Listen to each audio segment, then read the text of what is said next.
If we preach the Word of God and if we hold this before our people, the work of the Spirit will come naturally.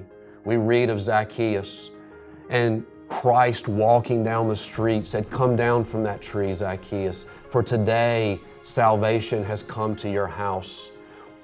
What was the result of that?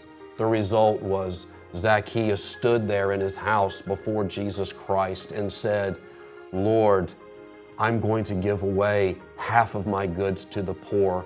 And where I have wronged someone and stolen, I am going to restore it fourfold."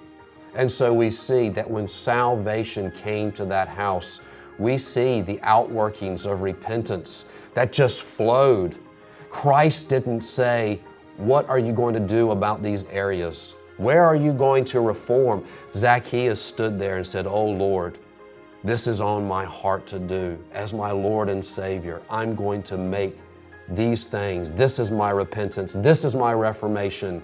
And so when we're faithful to God and His ways, God will bring repentance. God will bring restoration.